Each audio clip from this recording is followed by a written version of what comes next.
All right, students, we've made it to 31.5 Allied victories. This section will wrap up World War II for us in each of its various theaters of war. The first one to look at is the victory in Europe and the D-Day invasion. Remember that Stalin had been putting lots of pressure on the Allies to open a second European front to draw German energy away from their fight with the Soviets. The first Allied front that they had managed to open had been the Italian front when they came across from North Africa. Stalin finally gets his wish for a second Allied front in June of 1944. This is the famous D-Day invasion at Normandy. It was extraordinarily costly. It was an extremely hard-fought campaign. British and Canadian and American troops were killed and wounded in great numbers in the landing at Normandy, but ultimately managed to create an Allied toehold on the beaches of France, which enabled General George Patton, the famous American tank commander, to begin an armored invasion of France. This is the Allied tank war, sort of at its most aggressive.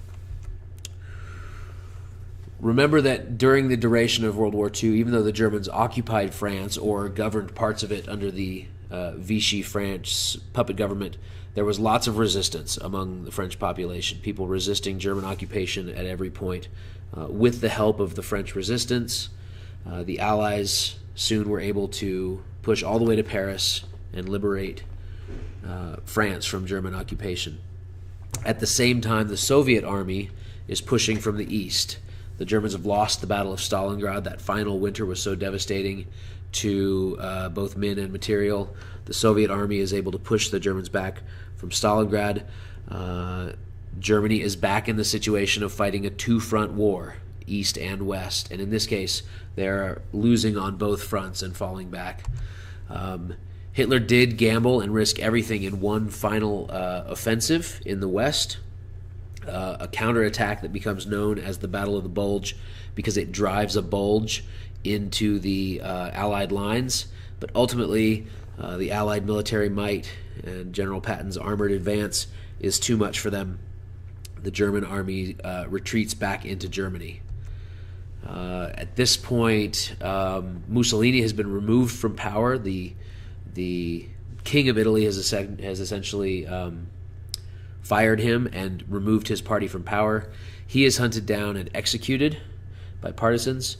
Adolf Hitler commits suicide in an underground bunker in Berlin. And soon thereafter, Italian and German forces in Europe surrender fully to American and Soviet troops. After the European phase of the war, with war still raging in the Pacific, two important political conferences are held, one at Yalta, one at Potsdam.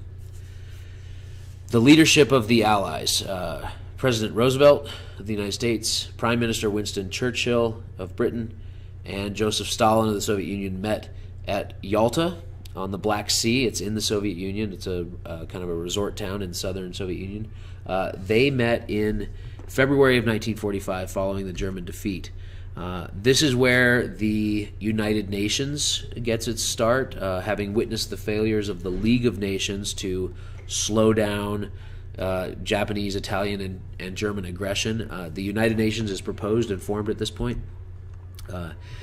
Germany is divided into occupation zones. The British, the Americans, the French, and the Soviets are each going to sort of take a part of Germany to occupy and govern, while the damage from the war is restored. Poland gets reorganized. In exchange for some other concessions, the Soviet Union is going to occupy most of Eastern Europe. In exchange for Eastern Poland, the promise that Stalin makes to the other allies at Yalta is that he will govern Eastern Europe but allow free elections.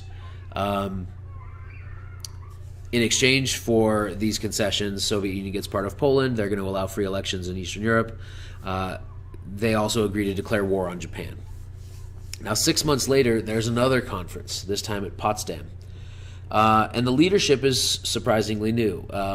Roosevelt has died, and Winston Churchill has lost an election and been replaced by a new prime minister. The only person to attend both the Yalta and the Potsdam Conference is Joseph Stalin. This is where they continue to sort of negotiate the occupation of Germany, and this is where they begin to sort of make plans for a defeat of Imperial Japan in the Pacific, the other major theater of World War II. This is also where we start to see some strain between these allies. The differences politically and economically between the democratic and capitalist Western nations and the authoritarian communist Soviet Union, those differences are beginning to show, and they're beginning to strain this alliance now that Germany's been defeated. So the final victory is the victory over Japan. The Americans, since Guadalcanal, have been involved in this island-hopping campaign, advancing through the Pacific, capturing one island at a time, stretching their range by building airfields and fuel depots and fueling stations.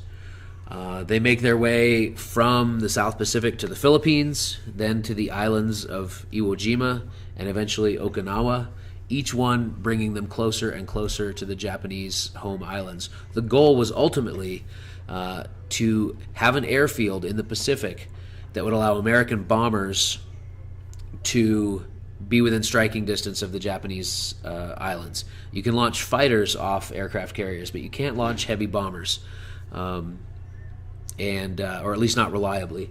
And so the goal was to go island by island across the Pacific until American bombers were in range of the Japanese home islands. We know the story from here.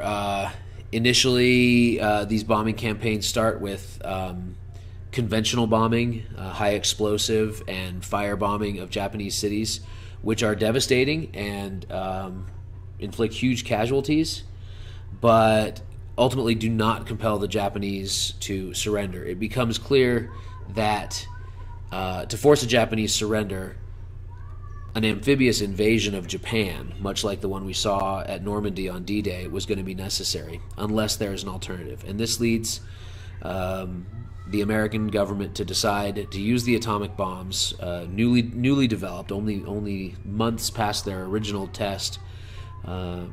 Those bombs are dropped on the cities of Hiroshima and Nagasaki in August of 1945.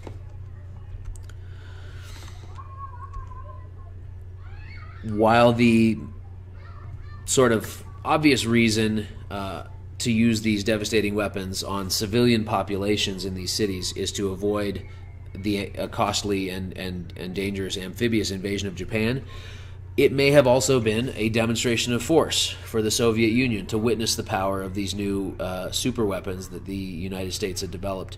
I mentioned the tension between Western leadership and Joseph Stalin, these very different systems, sort of allies who had joined forces to defeat Hitler's Germany, but now were feeling the strain a little bit, may have been a demonstration of force for the Soviet Union, who was already moving toward Manchuria and moving down toward the Korean Peninsula.